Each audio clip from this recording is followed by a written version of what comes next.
dernière intervention qui va être assez dense, donc je vais avoir besoin de toute votre attention.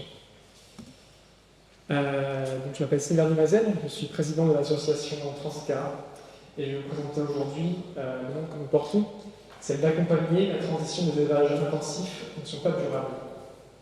Et je vais me concentrer en particulier sur les enjeux sociaux et économiques, car mes collègues des autres associations ont déjà très bien traité les enjeux liés au bien-être animal et environnementaux. Quelques mots d'abord sur l'association Transitera. Nous opérons dans le domaine de la transition agroécologique avec un souci de l'équité sociale qui est très important pour nous. Elle a été créée en 2022 par deux petits-fils d'éleveurs dont je fais partie pour offrir des solutions alternatives qui soient à la fois durables et rentables pour les éleveurs qui sont en situation de difficulté. Vous voyez ici les solutions que nous avons, donc les pleurotes, du chanvre et du micro-pousses par exemple, qui sont trois productions qui peuvent être cultivées en bâtiment. Nos activités sont le développement de solutions de restructuration de bâtiments d'élevage intensif et on va essayer de réaliser des preuves de concept, d'acquérir des connaissances et de diffuser ces connaissances au plus grand nombre. On va également accompagner techniquement et commercialement les éleveurs dans la transition et développer des formations sur la résilience des exploitations agricoles et la gestion des risques, notamment le risque d'investissement qui, comme on verra plus tard, est un risque particulièrement important pour les élevages. Alors ici, ça va être un peu dense. Donc on a trois enjeux socio-économiques majeurs qui justifient de mettre en place un programme d'accompagnement à la transition des élevages intensifs. Je vais commencer par vous présenter le premier enjeu socio-économique qui porte sur la performance économique des élevages intensifs. Sur le graphique de gauche, vous voyez que l'endettement moyen par exploitation est particulièrement important pour les élevages intensifs, qui sont encadrés ici en rouge, des orientations majoritairement intensives comme les porcins, les granivores et les volailles. Et sur le graphique de droite, on peut voir que cet investissement initial a effectivement un impact sur la productivité. Les élevages intensifs ont une productivité relativement importante, comme on le voit par exemple sur les porcins, qui sont tout en haut. Mais la productivité n'est pas le seul paramètre à prendre en compte pour comprendre la performance économique des élevages intensifs. Il faut également voir que les élevages intensifs ont beaucoup de charges. Comme vous voyez ici, le poids des charges sur le graphique de gauche est particulièrement important, de 60% à 70% du produit courant. Et en même temps, le poids de l'endettement dans l'accident brut d'exploitation est particulièrement élevé, comme vous voyez sur le graphique de droite. Donc c'est important d'avoir en fait tous ces facteurs pour comprendre les caractéristiques générales des élevages intensifs. Ayant considéré tout ça, on peut comprendre pourquoi certains élevages intensifs sont une viabilité économique qui est particulièrement précaire. Le Conseil général de l'alimentation, de l'agriculture et des espaces ruraux prévoit d'ailleurs une baisse de 1/3 du nombre d'élevages de granivores, donc volailles, cochons et lapins, entre 2020 et 2030, ce qui est vraiment très élevé. On parle ici de 6500 élevages sur un total de 19 000. Autant d'élevages qui ont besoin d'un accompagnement à la transition.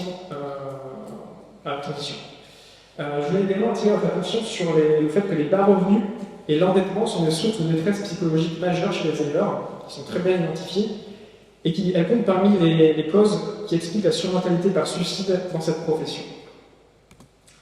Le deuxième enjeu socio-économique majeur porte sur les bâtiments d'élevage, qui sont des actifs à risque. En France, il y a une réduction du cheptel qui est déjà en cours, et la France s'est, en plus de ça, engagée à réduire ses émissions de gaz à effet de serre, avec un objectif pour l'agriculture qui est fixé par la stratégie nationale bas carbone 2, une réduction de presque la moitié des émissions de gaz à effet de serre entre 2015 et 2050. Cet objectif implique des objectifs de réduction du cheptel et une contraction de l'activité d'élevage.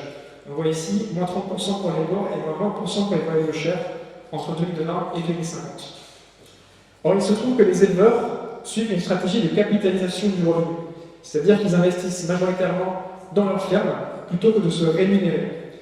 Ils ont pour objectif de récupérer les bénéfices de leur investissement quand ils partent à la retraite et quand ils cèdent leur exploitation, pour compenser finalement le faible niveau des retraites qu'ils ont dans le régime agricole.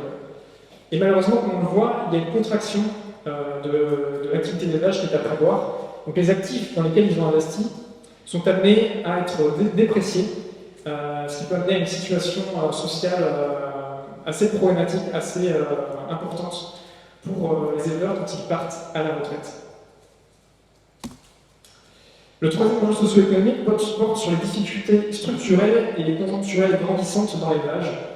On a certaines filières comme la filière lapin qui connaît d'importantes difficultés structurelles avec une baisse de la production et du nombre de ses éleveurs de la moitié dans les 20 dernières années. Il y a également des difficultés grandissantes conjoncturelles qui peuvent être durables, comme les épidémies de grippe aviaire qui tendent à devenir endémiques en France. On a vu également que les élevages intensifs sont très sensibles aux aléas des marchés et de la géopolitique, avec l'énergie et les intrants qui sont une part importante de leur coût de production. Et enfin, les comptes sociétales et l'élévation des normes de bien-être animal impliquent des investissements supplémentaires qui peuvent fragiliser davantage les élevages intensifs qui sont déjà peu rentables et peu durables. D'où la nécessité, encore une fois, d'accompagner la transition des élevages intensifs. Un petit récapitulatif rapide de toutes les raisons pour accompagner les élevages intensifs. Donc, ils génèrent des dommages importants aux animaux, à l'environnement et à la santé humaine. Certains élevages ne sont pas viables et génèrent de la précarité chez les éleveurs. Les bâtiments d'élevage, comme on l'a vu, sont des actifs à risque qui vont être dépréciés et qui génèrent un risque en fait, pour les éleveurs lorsqu'ils partent à la retraite. Il existe des difficultés structurelles et conjoncturelles grandissantes dans l'élevage. Et enfin, il y a des co-bénéfices importants, comme le renouvellement des générations, avec le maintien des agriculteurs en place, ou l'installation de nouveaux agriculteurs avec des productions durables et qui rendent le système alimentaire plus résilient.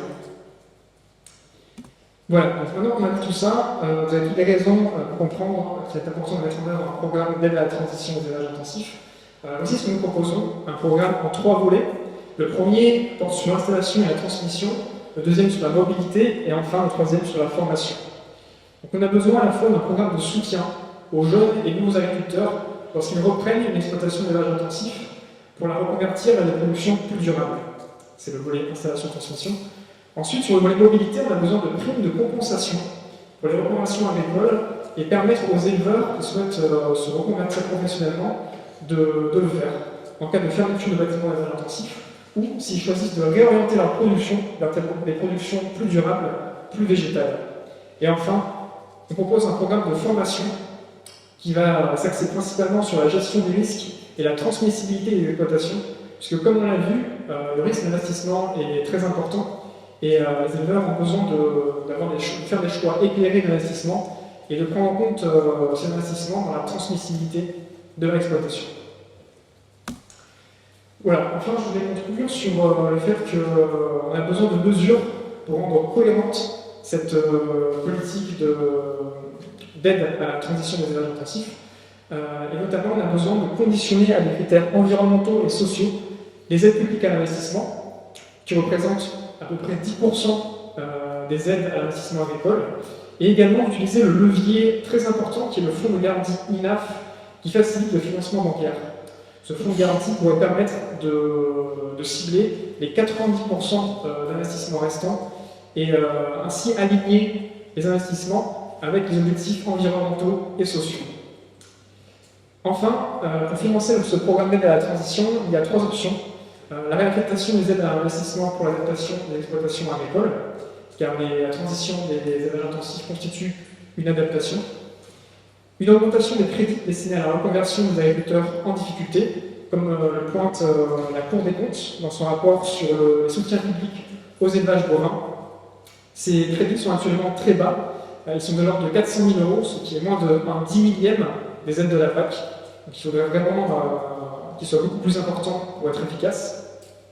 Et la troisième option, qui est très intéressante également, consiste à intégrer partiellement les coûts externes causés par la production de protéines animales en rehaussant la TVA du taux réduit actuel de 5,5% au taux normal de 20%.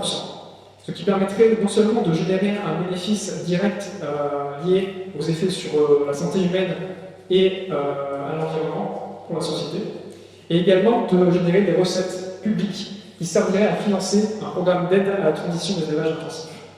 Cette dernière option a également l'avantage majeur de réduire la consommation de protéines animales et d'éviter l'importation des produits issus d'élevage intensif depuis l'extérieur. Voici donc les 3 options que nous avons pour financer le programme d'aide à la transition, et c'est là-dessus que je vais finir. Je vous remercie pour votre attention.